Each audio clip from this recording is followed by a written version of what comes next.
Joining us on the program now from Laidlaw College, Reverend Matt Maslin. Kia ora, good morning. Thanks for your time. Kia ora, it's great to be here. Can you relate to that? Picking up the phone in the morning, doing a little bit of doom scrolling, and then thinking, "Oh my goodness, what's the point?" I mean, I can. Obviously, I'm much more holier than you because I don't sleep Exactly. with my phone next to my bed. I have it somewhere else in the Good house. But practice. Good practice. granted, when I do get to my phone in the morning, I do feel overwhelmed by the bad news of the world, and it feels like every day we get updates on the atrocities of Ukraine and Yeah. Gaza and Iran and the politics of New Zealand around regulatory bills and all sorts of things, and it just feels almost absurd when you read the news each day. It feels like we're coming up with new and creative ways for humanity to kind of inflict harm on each other. And yeah, so psychologists have kind of come up with this term, compassion fatigue or empathy fatigue. Yeah.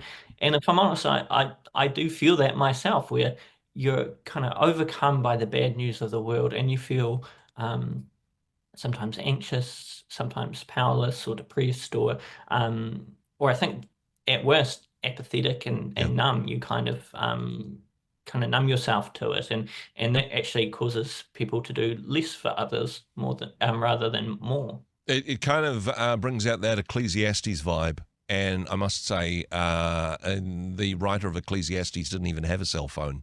But he came to the conclusion that, hey, what's the actual point?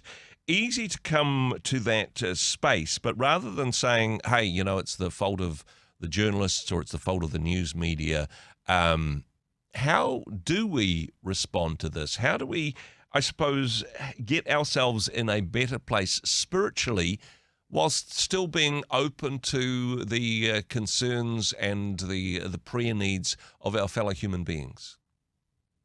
Yeah, it's a really good question, and I do think we while it's not necessarily the media's fault, we do need to think about how we consume media and also have a good understanding of what's going on with media. So there's a kind of media expert, Marshall McLuhan. He kind of talked about how media extends our central nervous system out into the world, Mm, and he said, the wheel extends our feet, the phone extends our voice, the computer extends our brain, but media, it extends our central nervous system out into the world. wow. So, you know, it's kind of bizarre that we can, be scrolling on our phone and be watching updates on, or even, in real time, someone's worst day or maybe even their last day, and we Yeah. could be, sitting on the toilet, we media extends us out into the world, and we find ourselves having compassion and empathy and being connected to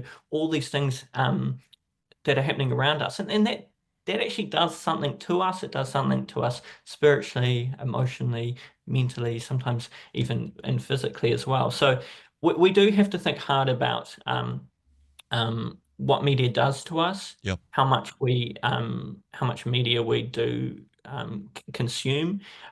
But we also, I think, a good place to start is recognizing that we can't respond to everything, Hmm. but we can respond to something.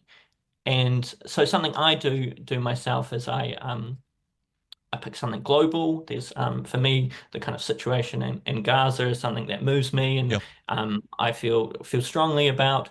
So I do a small amount of advocacy for that. I do some reading on it, and I give a wee bit to that. Yep. And I do some stuff locally as well. I'm not responding to everything, but I am responding to something. And I think actually focusing in on just one or two things that we feel passionately about and actually meaningfully responding to it kind of prevents us from just being apathetic to Yeah. Yeah.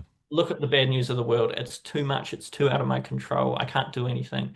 Well, obviously you can't respond to everything, but you Mm. can respond to something. And I think there's a danger with compassion fatigue that it well, as our nervous system goes out into the world, it kind of cauterizes our nerve endings and makes us not care about anything in that regard. We can take choices about what we consume, of course. Also on your phone, the first thing in your day might be, I don't know, Lectio 365 or the Word for Today or Bible Boost or some other spiritual app is the first thing in your day, or even, I don't know, a TikTok dance routine is going to be better than some of the news feeds, but making some choices about what we consume, but at the same time not just going, okay, I'm just going to live this holy cloistered life and not engaging at all with some of the concerns that are affecting our fellow human beings. Yeah, I think there's a real balance to be struck, and I kind of think of just as we were talking before, Saint Simeon of Starlights, this kind of monastic monk who lived on top of a large tower, or it was more of a pole, a Yep. pillar, to kind of escape the world and to become holy. And it's like sometimes I feel tempted to, follow in those Sounds a bit footsteps, go into the uncomfortable, but desert and yeah. just. But then on the other hand, we can just become so inundated. And actually what really got me thinking about some of the stuff is I came across this Instagram page run by a New Zealander. It's got 3.5 million followers, and Wow. it's called, well, I'll say it's called Stuff You Should Care About, except the word stuff is a swear word that I won't Okay. use on Christian radio, Good, but thanks. stuff you should care about. And it's in some ways it's really good. It gives updates on what's going on in the world, and it's um, aimed at young people who actually social media is the main way they do engage with the Yep. news. But I actually found the title of the Instagram page really telling, right? Stuff you should care about. What it feels like there's a never-ending stream of things that we are meant to care about, and Yeah. it's really hard to figure out. You know, well, yes, we can care about important things going on in the world, but we're limited in the way that we can actually respond to everything that's going on in the world. And hey, instead of the algorithm curating the sorts of things that you see, making some conscious decisions in that regard, because I think it is also important to consciously engage, to say, how can the things that I interact with make a positive difference in the community that I'm involved with locally, but also at a global level. You can't, if you, for example, again, if you used your phone and says, well, I'm going to spend the day praying about every bad news issue that I find in the news media, you would never sleep or eat. But you can say, you know what, here's a particular area.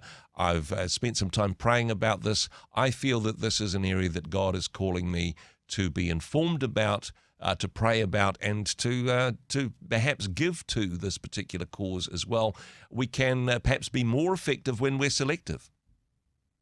Yeah, I think so, and I think prayer has an important role in this, and kind of handing over to God that which we can't control, and to kind of as Christians we engage in these issues of justice and reconciliation with the perception or with the belief that it's actually the world is held by a good God Yeah. who's ultimately leading this world to a good end. And so I think prayer is really helpful in kind of handing that over. But also I think prayer, sometimes people draw a hard and fast line between prayer and action.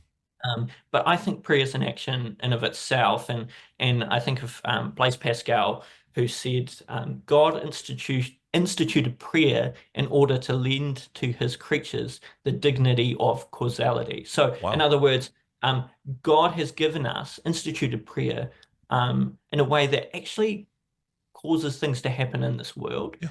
And so I think that's really important. And that's why I think intercessions are really important too. Prayer is an action in of itself. Not to say that we don't all we do is pray, Yep. but prayer is an action, and it's a meaningful one because God has given us the dignity of actually having it cause things in this world.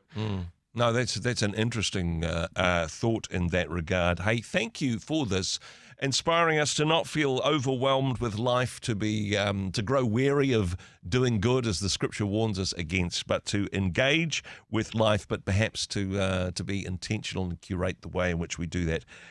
Matt, thank you for your wisdom on this topic. Thanks for joining us today. Kia ora, thanks for having me. Hey, thanks very much for joining us in the Rhema studio. Thanks very much for watching the interview. It's kind of nice to have an audience, actually. And if you did like what you watched, then do give us a like, do give us the thumbs up. And if you'd like to see more interviews like that one, or perhaps even better, subscribe and those interviews will come straight to you. Don't forget to turn on your notifications, and we'll see you in the next one. Cheers.